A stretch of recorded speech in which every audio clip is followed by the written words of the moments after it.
Bienvenue sur Champ de bataille, la chaîne où l'acier, la stratégie et le courage humain écrivent l'histoire. La Seconde Guerre mondiale n'a pas été seulement une guerre de soldats, ce fut une guerre d'ingénieurs, une course effrénée à l'innovation où chaque boulon, chaque plaque de blindage pouvait changer le cours d'une bataille. Nous connaissons tous les noms légendaires, le Tigre, le T-34, le Panthère. Des monstres d'acier nés du génie militaire, conçus pour la perfection. Mais que se passerait-il si je vous disais que le char le plus fiable, la véritable bête de somme qui a permis aux Alliés de déferler sur l'Europe, n'est pas né d'un génie mais d'une erreur, d'une simplification jugée ratée par les experts? Aujourd'hui, nous ne parlons pas d'un général célèbre ou d'un ingénieur décoré. Nous racontons l'histoire d'un homme que personne ne prenait au sérieux, un simple mécanicien dont l'approche, considérée comme une gaffe monumentale, a accidentellement donné naissance à la machine de guerre la plus fiable du conflit. C'est l'histoire incroyable du mécanicien raté, dont l'erreur a créé le char le plus fiable de la Seconde Guerre mondiale. C'est une histoire que vous ne trouverez pas dans les manuels officiels. Alors, installez-vous confortablement.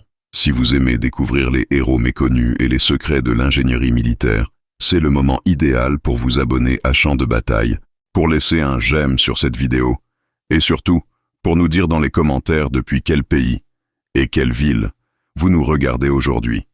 L'invasion commence maintenant. L'année est 1941. L'air de Détroit est lourd, non pas de la chaleur habituelle de l'été, mais d'une tension palpable, métallique. L'Amérique n'est pas encore en guerre, mais elle est déjà à l'arsenal de la démocratie. Dans les vastes halls de l'usine Chrysler, rebaptisée le Detroit Arsenal Tank Plant, un millier d'hommes s'agitent dans un vacarme assourdissant de presses hydrauliques et de métal hurlant. Ils ne construisent pas des voitures. Ils construisent l'avenir de la guerre blindée. Au milieu de ce chaos organisé se trouve un homme, Joseph Joe Miglietti. Joe n'est pas un ingénieur. Il n'a pas de diplôme prestigieux de Caltech ou du MIT. Ses mains ne sont pas habituées à la règle à calcul, mais à la clé à molette. C'est un mécanicien de tracteur venu de l'Ohio rural. Un homme dont le garage familial a fait faillite, un raté, aux yeux des cerveaux en col blanc qui dessinent les plans. Joe est là pour serrer des boulons et, surtout, pour la fermer. Le problème qui obsède les ingénieurs en chef est la suspension. Les premiers prototypes du M3 Grant sont un cauchemar logistique, et le nouveau projet, le M4, doit être parfait. Les ingénieurs, fascinés par l'efficacité allemande, tentent d'adapter des systèmes de barres de torsion complexes, des merveilles de précision mécanique. Mais sur le terrain d'essai boueux du Michigan, ces merveilles se brisent.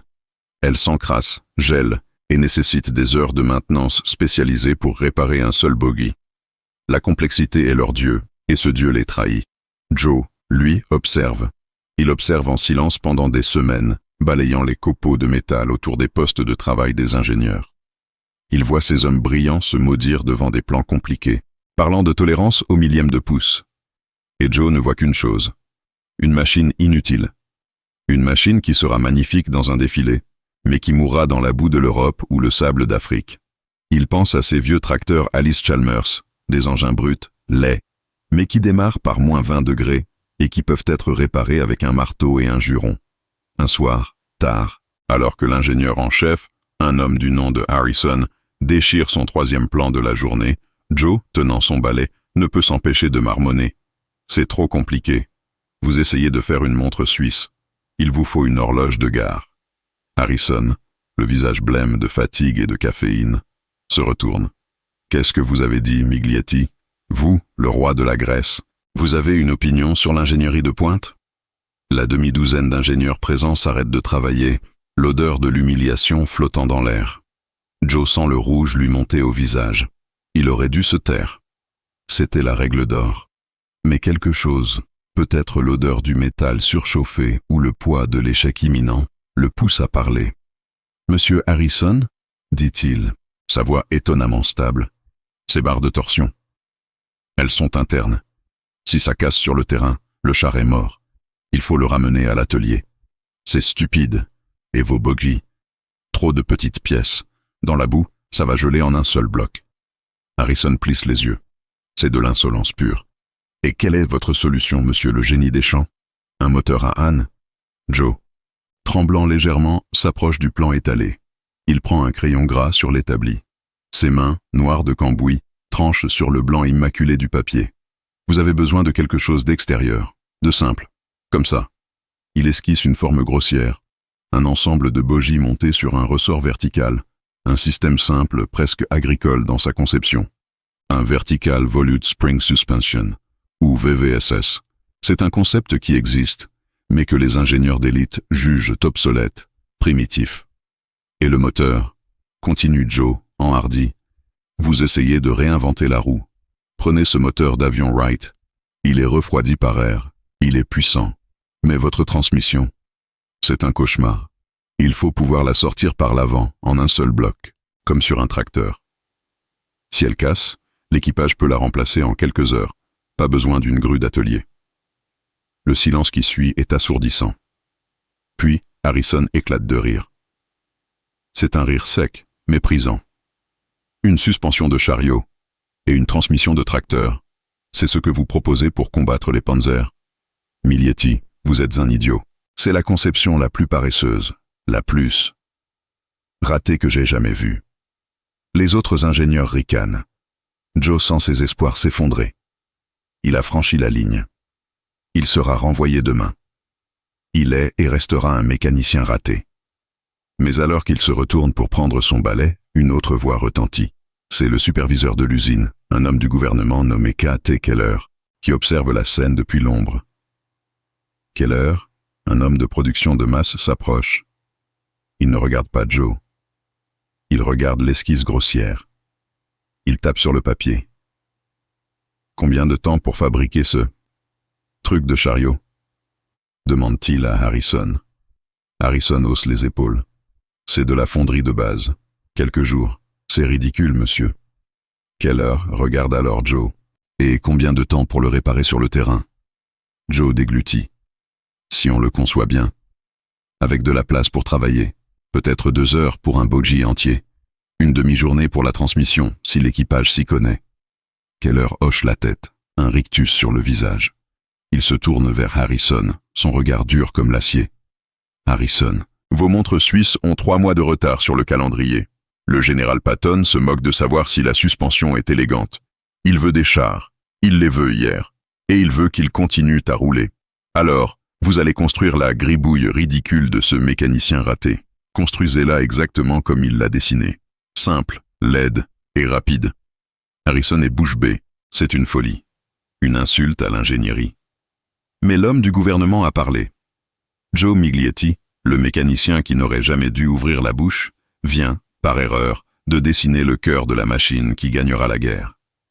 Il ne le sait pas encore, mais son erreur, sa simplification grossière, ce choix raté de la fiabilité sur la performance pure, vient de donner naissance au M4 Sherman. Le char le plus fiable de la Seconde Guerre mondiale est né non pas du génie, mais du bon sens d'un homme qui connaissait la boue. Le prototype fut assemblé en un temps record. Dans le hangar d'essai, loin des lignes de production principales, l'engin avait l'air embarrassant. Les ingénieurs de l'équipe d'Harrison l'avaient baptisé le tracteur de Joe, ou plus méchamment, la gaffe. Il était trapu, anguleux. Et sa suspension avait l'air d'un ajout de dernière minute. Une pièce de machinerie agricole boulonnée sur un châssis militaire. Quand Joe Miglietti l'a vu pour la première fois, peinte en vert olive mat, même lui a ressenti une pointe de doute. C'était laid, il n'y avait pas d'autre mot. Les panzers allemands qu'il avait vus dans les actualités de pâté étaient bas, menaçants, élégants comme des prédateurs. La gaffe ressemblait à une boîte en métal posée sur des ressorts de lit. Harrison, son superviseur, se tenait à côté de K.T. Keller, l'homme du gouvernement, un sourire narquois aux lèvres, attendant visiblement que l'engin s'effondre lamentablement. « Très bien, Miglietti, » dit Harrison, sa voix dégoulinant de sarcasme. « C'est votre chef-d'œuvre, faites-lui passer le test. » Le test n'était pas le circuit pavé réservé aux prototypes délicats. C'était le terrain 4, un cauchemar de 2 kilomètres de boue de printemps, de fossés inondés, de troncs d'arbres et de dénivelés de béton conçus pour briser les essieux les plus robustes. Aucun prototype de suspension complexe n'avait survécu plus de 20 minutes là-dedans. Joe grimpa à bord, s'installant sur le siège du pilote. Le moteur Wright Continental, qu'il avait aidé à caler, toussa, cracha une fumée noire, puis s'éveilla dans un rugissement assourdissant qui fit vibrer la tôle. C'était le bruit de la puissance brute, non raffinée. Joe sentit le levier de vitesse sous sa main. C'était lourd, mécanique. Il poussa les gaz. Le char s'ébranla, ses 30 tonnes s'enfonçant dans la première nappe de boue. Les ingénieurs regardaient, chronomètres en main. Le char frappa le premier obstacle, une série de dents de dragon en béton, avec un choc métallique brutal. Les ressorts verticaux se compressèrent violemment. Le châssis tangua comme un navire dans la tempête, mais les chenilles continuèrent de tourner. Joe n'essaya pas d'être délicat. Il conduisait comme il conduisait son vieux tracteur, avec force. Il fonça dans le fossé inondé. L'eau boueuse submergea les bogies, une vague marron s'écrasant contre le glacis avant.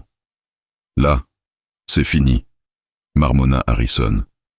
Les ressorts vont se bloquer avec la vase. Mais le char émergea de l'autre côté, dégoulinant de boue, son moteur hurlant. Il continua. Pendant 1 heure, Joe brutalisa la machine.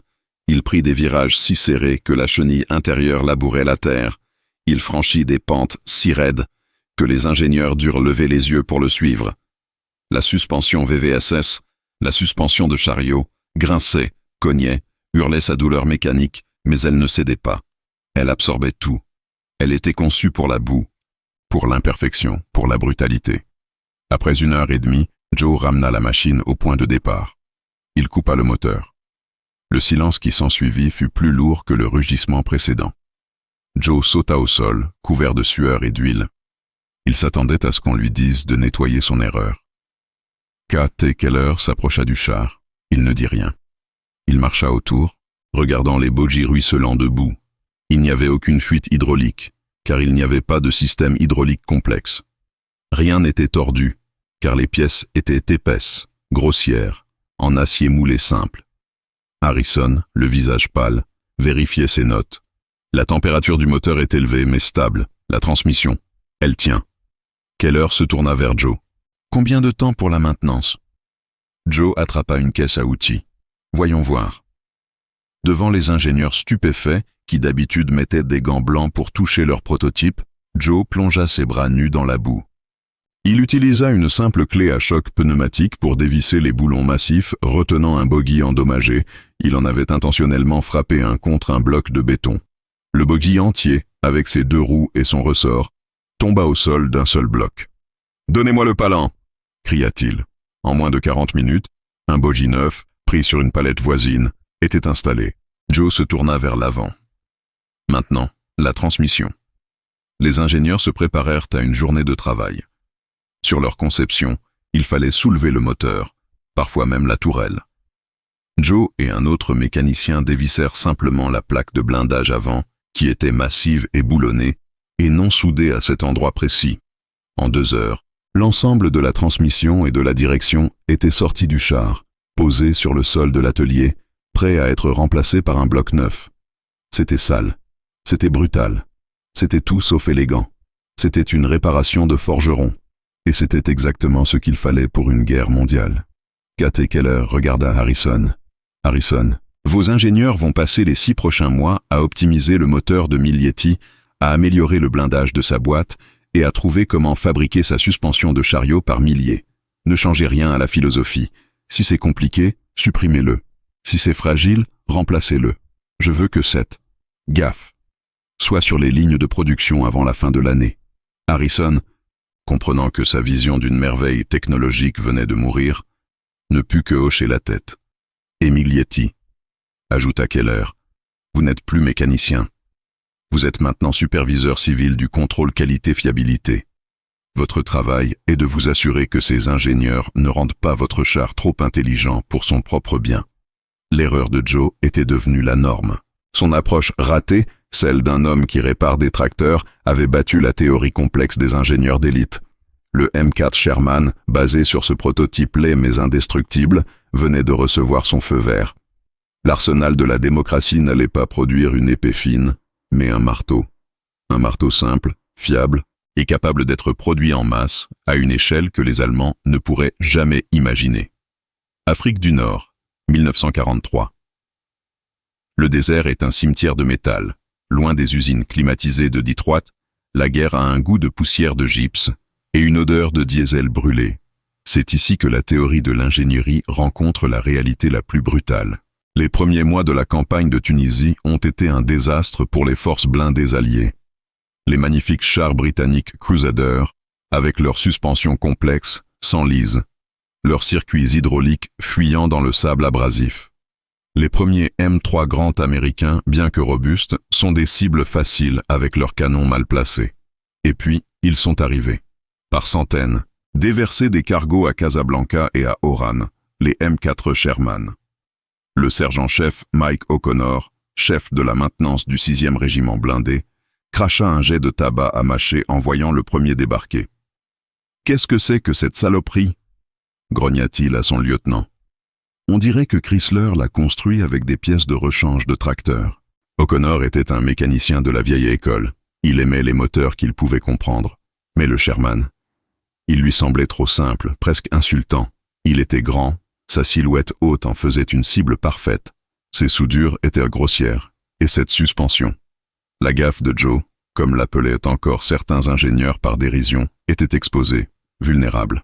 Ils vont se faire démolir en 10 minutes dans le col de Kasserine, prédit O'Connor. Il n'avait pas entièrement tort. Les Panzer allemands, les Mark IV spéciales et les premiers Tigres attendirent les Américains. Et la première rencontre fut un massacre. Les obus de 75 mm des Sherman rebondissaient sur le blindage frontal du Tigre comme des cailloux. Les canons allemands, eux, percèrent les Sherman comme du beurre. Les équipages apprirent vite la leçon la plus cruelle. Le Sherman n'était pas un chasseur de chars.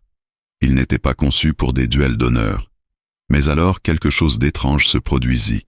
Un rapport du lieutenant-colonel Albin F. Hirzik, un commandant de bataillon, commença à circuler, changeant la perception de la machine. Lors d'une retraite chaotique près de Sidi Bouzid, son bataillon fut décimé. Mais des chars qu'il croyait perdus réapparurent.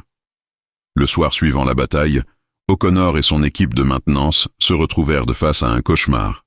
12 Sherman endommagés, la plupart touchés aux chenilles ou à la suspension par des mines ou des tirs de canons antichars. Dans l'armée allemande, un tel coup aurait signifié l'abandon de 10 de ces véhicules. Il aurait fallu des semaines pour les remorquer vers des ateliers en arrière-ligne. Mais O'Connor, jurant dans l'obscurité froide du désert, se mit au travail. Il regarda le premier bogie éclater. C'était le truc de chariot de Miglietti. Une mine l'avait pulvérisé. O'Connor attrapa une clé à choc, la même qu'il aurait utilisée dans un garage à Philadelphie. Les boulons étaient énormes, simples. L'ensemble du bogie était fixé à l'extérieur de la coque. Lui et ses hommes, sous une bâche pour cacher leur lumière des avions de reconnaissance de la Luftwaffe, n'eurent pas besoin de soulever le char. Ils n'eurent pas besoin de couper l'acier ou de manipuler des barres de torsion internes complexes. Ils dévissèrent l'unité brisée, emboulonnèrent une nouvelle prise sur un char cannibalisé et passèrent au suivant. À l'aube, lorsque l'ordre de contre-attaque arriva, l'officier de liaison compta les forces d'O'Connor. « Bon sang, sergent !» dit-il stupéfait. « Le rapport d'hier disait que vous aviez perdu 12 chars. J'en vois 9 sur la ligne de départ. » O'Connor essuya la graisse de son visage. « Ces saloperies sont laides comme un péché, mon lieutenant, mais elles sont construites comme des tracteurs. Donnez-moi une caisse à outils et une nuit, et je vous les remets en état de marche. » Cette histoire s'est répétée, et encore, et encore. Les Sherman étaient touchés, mais ils n'étaient pas détruits. Leur moteur refroidi par air, bien que bruyant, ne nécessitait pas de radiateur d'eau fragile, un avantage décisif dans le désert où une fuite de liquide de refroidissement était une condamnation à mort. La transmission avant, la stupidité de Miglietti, permettait aux équipes de maintenance de remplacer des boîtes de vitesse entières sur le champ de bataille en moins de 4 heures. Les Allemands, avec leurs Tigres et leurs Panthers technologiquement supérieurs, étaient horrifiés. Un Tigre pouvait détruire 6 Sherman avant d'être touché. Mais lorsque ce Tigre subissait une panne de transmission, ce qui arrivait constamment à cause de sa conception trop complexe et de son poids excessif, il était hors de combat pendant des semaines. Il fallait une grue spéciale, un atelier complet. Un Sherman en panne était de retour au combat le lendemain. L'erreur de Joe Miglietti n'était pas une erreur de conception. C'était un triomphe logistique. Il n'avait pas conçu un char pour gagner un duel. Il avait conçu un char pour gagner une guerre d'usure, de chiffres et de boue. À Détroit, K.T. Keller reçut un câble en provenance directe du théâtre d'opération nord-africain. Il fit appeler Joe dans son bureau lambrissé. Joe, toujours mal à l'aise en costume, se tenait nerveusement. Keller ne dit rien. Il lui tendit le câble. Joe lut les mots d'un général qu'il n'avait jamais rencontré. Ne changez rien à la suspension ou à la transmission. Vos machines sont les seules qui continuent d'avancer. Envoyez-en 1000 de plus. Joe regarda le message puis Keller. L'ingénieur en chef Harrison, qui se tenait dans un coin du bureau, avait le visage fermé. Le mécanicien raté de l'Ohio venait de recevoir sa validation, non pas d'un ingénieur, mais d'une armée en guerre. Il n'avait pas créé une merveille technologique, il avait créé une arme fiable. Et la fiabilité, sur un champ de bataille à des milliers de kilomètres de l'usine, était la seule forme de génie qui comptait. La Normandie, été 1944. L'enfer a changé de décor. La poussière fine de l'Afrique a été remplacée par la boue épaisse du bocage normand et les routes poussiéreuses de France. Le débarquement a réussi, mais la guerre s'est transformée en un combat de haie, un broyage lent et brutal. Pour les équipages des M4 Sherman, c'est un cauchemar. Le Ronson, c'est ainsi qu'ils le surnomment, en référence à la marque de briquet dont le slogan est « S'allume du premier coup à chaque fois ». C'est une blague amère. Le Sherman, avec son blindage vertical et ses râteliers à munitions non protégées, dans les premières versions, s'enflamme facilement lorsqu'il est touché par les canons longs de 75 mm des Panthers ou les redoutables 90 mm des Tigres. Sur le papier, le Sherman est complètement surclassé. Le Panther allemand est une machine de guerre presque parfaite. Un blindage incliné qui fait ricocher les obus, un canon à haute vélocité d'une précision mortelle à longue portée, et une suspension à barres de torsion entrelacées qui lui donne une mobilité tout-terrain supérieure. C'est tout ce que l'ingénieur en chef Harrison avait rêvé de construire. C'est la montre suisse, dans sa forme la plus létale. Et à côté, le Sherman de Joe Miglietti ressemble plus que jamais à une antiquité agricole, une boîte haute et maladroite. Mais la guerre ne se gagne pas, sur le papier. Le capitaine Belton Cooper, officier de liaison de maintenance pour la 3e division blindée, vit cette réalité tous les jours. Sa division, comme tant d'autres, perdait des Sherman à un rythme terrifiant. Mais elle avançait. Elle avançait inexorablement. Le secret, Cooper le comprit rapidement, ne résidait pas dans la puissance de feu individuelle, mais dans la disponibilité opérationnelle. Un matin, près de Saint-Lô, l'unité de Cooper tomba sur une vision qui le glaça. Un panthère abandonné sur le bord d'une route de campagne. Il était intact. Pas un seul impact d'obus. L'équipage l'avait simplement sabordé et s'était enfui.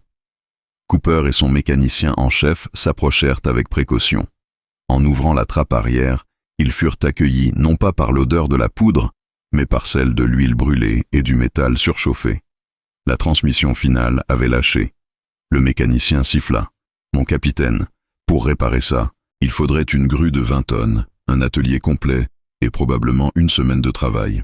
Ils ont dû démonter la moitié du moteur juste pour y accéder. » Cooper pensa à ses propres Sherman. La veille, 2 de ces chars avaient eu leur transmission pulvérisée par des mines. Ses équipes les avaient remplacées toutes les 2, sur place, sous la pluie, en moins de 6 heures. La conception de tracteur de Joe Miglietti, cette plaque avant boulonnée que les ingénieurs allemands auraient jugée primitive et structurellement faible, était un chef-d'œuvre logistique.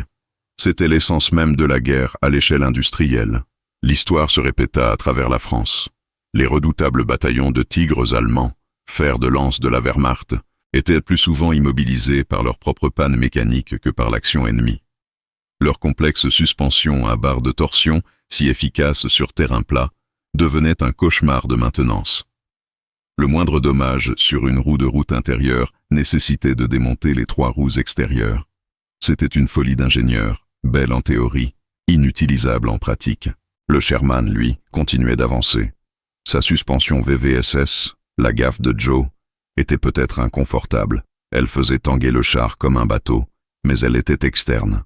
Quand un bogie sautait sur une mine, il agissait comme un fusible, protégeant la coque. L'équipage pouvait souvent le réparer lui-même avec des pièces transportées à l'arrière du char. Les Allemands avaient des chars supérieurs. Les Alliés avaient une armée de chars supérieurs. Joe Miglietti, qui recevait désormais des rapports de terrain criblés de termes techniques qu'il ne comprenait qu'à moitié, avait compris une vérité fondamentale que les génies allemands avaient manquée, la fiabilité est une forme de supériorité. Un char moyen qui combat vaut mieux que 10 chars lourds en réparation. La simplicité de sa conception permettait non seulement une réparation facile, mais aussi une production de masse ahurissante. Pendant que les Allemands peinaient à assembler quelques centaines de Panthers dans leurs usines bombardées, le Detroit Arsenal et 10 autres usines américaines crachaient des Sherman par milliers. Près de 50 000 unités au total. C'était une marée d'acier, et chaque unité de cette marée fonctionnait grâce à la philosophie du mécanicien raté.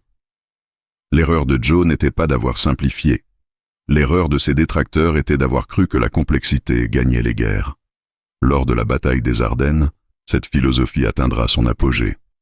Dans le froid glacial, les moteurs refroidis par air des Sherman, hérités des vieux avions Wright, démarraient quand les moteurs Maybach allemands, refroidis par eau, gelaient sur place.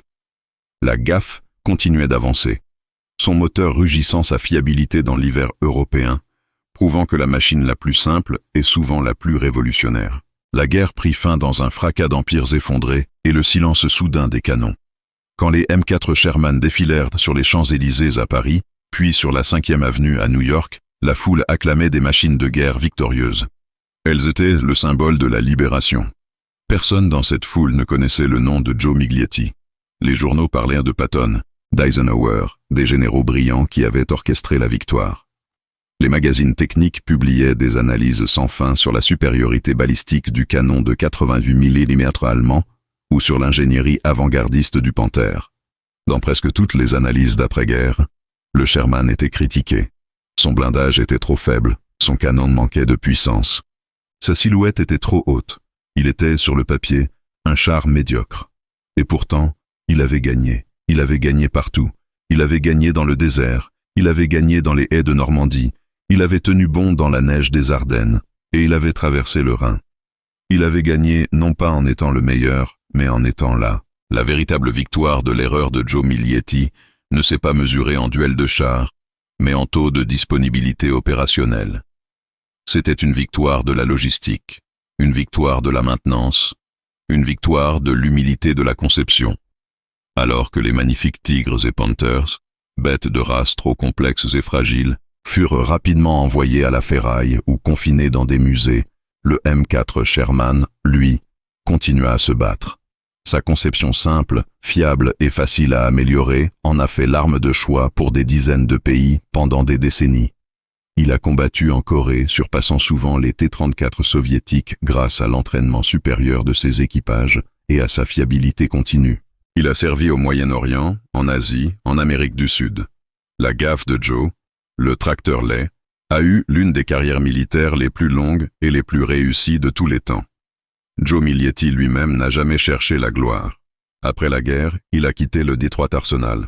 Les ingénieurs en col blanc, qui préparaient déjà les plans des futurs chars de la guerre froide avec des turbines à gaz et des télémètres laser, étaient revenus en force. La philosophie simple de Joe n'était plus nécessaire. Il est retourné dans l'Ohio, où il a finalement ouvert son propre garage de réparation de tracteurs, cette fois avec succès. Il a passé le reste de sa vie les mains dans le cambouis, entouré de moteurs simples qu'il pouvait comprendre. Parfois, un jeune vétéran s'arrêtait pour faire le plein, reconnaissait son nom de famille sur l'enseigne et lui demandait s'il était ce Miglietti. Joe hochait simplement la tête, offrait un café et écoutait les histoires de ces jeunes hommes qui avaient survécu grâce à sa machine. Il ne lui parlait pas de balistique. Il lui parlait de ce jour glacial près de Bastogne où leur moteur avait démarré alors que tout le reste était gelé. Il lui parlait de cette nuit en Italie où ils avaient remplacé 3 bogies en 2 heures sous le feu des mortiers. Il lui parlait d'une machine qui, bien qu'effrayante et imparfaite, les avait ramenés chez eux. L'histoire a oublié le mécanicien raté. Elle a retenu les noms des ingénieurs allemands qui ont conçu des armes magnifiques mais inutiles. Mais la victoire alliée repose sur une vérité simple, une vérité que Joe connaissait depuis ses champs de l'Ohio. La supériorité technologique ne vaut rien si elle ne fonctionne pas dans la boue. Le char le plus fiable de la Seconde Guerre mondiale n'est pas né d'un calcul complexe ou d'un génie visionnaire, mais de l'erreur d'un homme simple qui préférait qu'une chose fonctionne plutôt qu'elle ne soit parfaite. Et cette erreur fut, en fin de compte, le véritable coup de génie.